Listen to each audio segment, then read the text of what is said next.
Being a pharmacist, T knew what medicine treated which illness.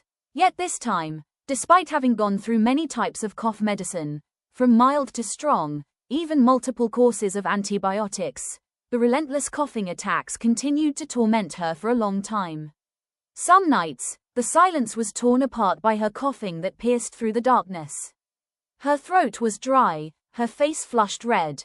She suffered not only from the illness but also from embarrassment, as her coughing kept not just her family but even the neighbors awake.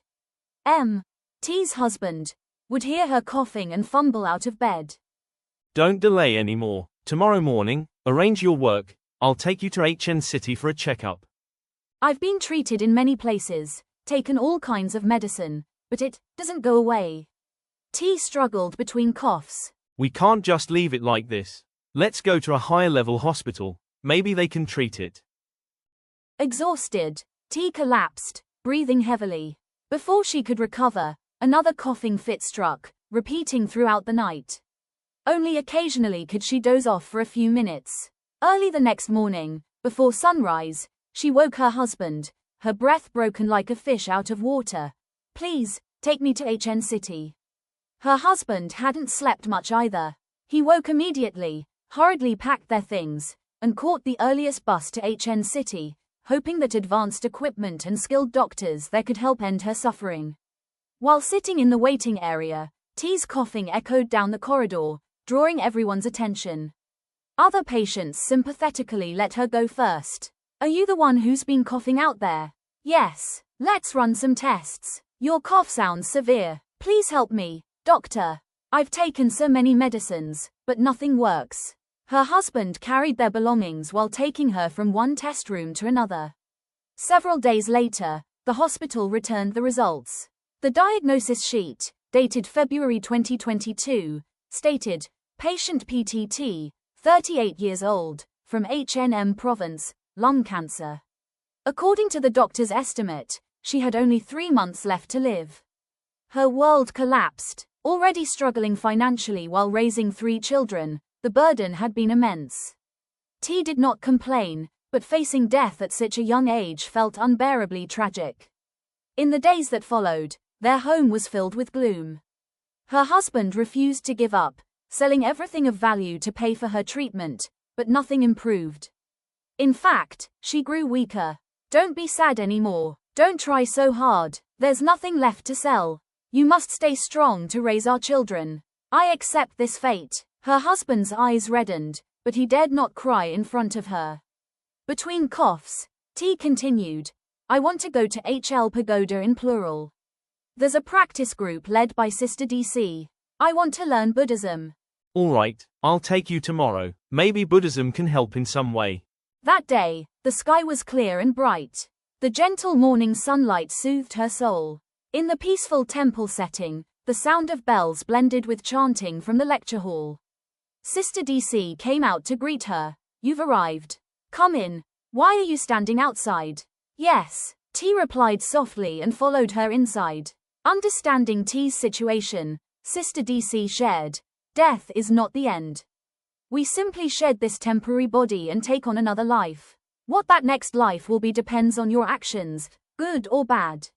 No one wants to fall into hell, become an animal, or wander as a ghost. Even being human is full of suffering, as you've seen. Even rebirth in heaven is temporary. You'll still cycle through other realms. T looked both exhausted and confused. Then what should I do? Please guide me. I don't have much time left. It's best to be reborn in the Pure Land. There is no birth or death there. Only joy, no suffering like here. I've heard of it, but I don't really know. Does it truly exist? There are many real, documented cases. It certainly exists. Amitabha Buddha made great vows to receive anyone who sincerely believes and wishes to go there. Just chant his name wholeheartedly and diligently. T fell silent. Then, a faint spark of hope appeared in her eyes. Take your time to learn more. For now, join everyone in chanting.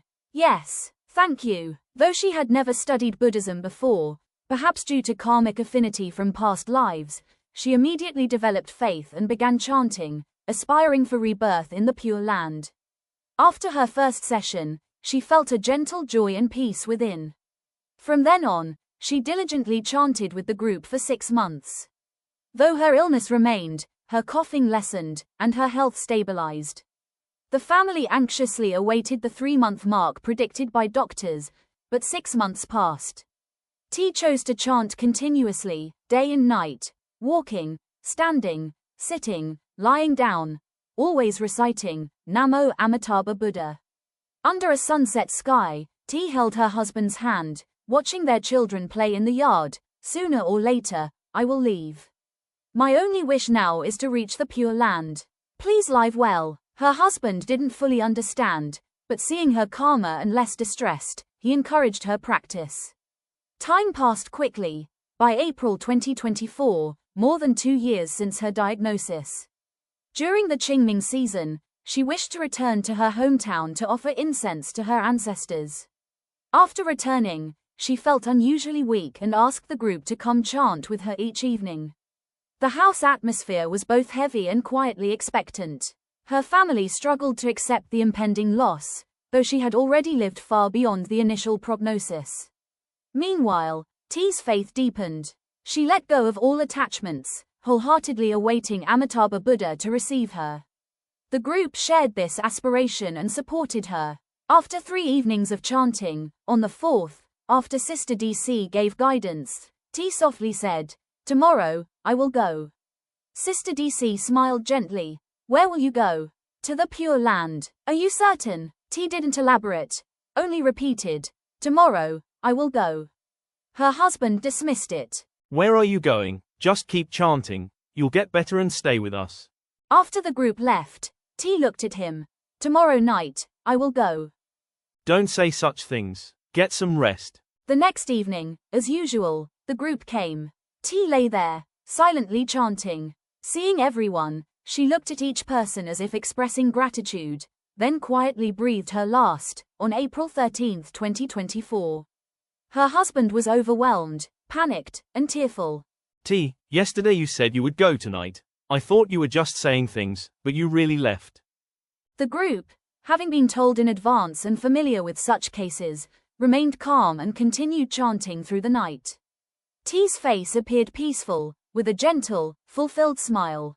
Witnessing his wife's passing exactly as she had foretold, especially her serene and radiant appearance, her husband developed deep faith in Buddhism. During memorial ceremonies, he and his children joined the chanting. Knowing she had reached a peaceful realm, his sorrow eased.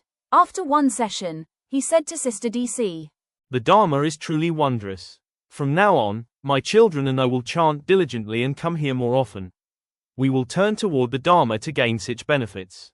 The group rejoiced at his sincere words. They had helped T fulfill her final wish and planted seeds of faith in her family, who would one day also benefit from the compassionate light of the Dharma.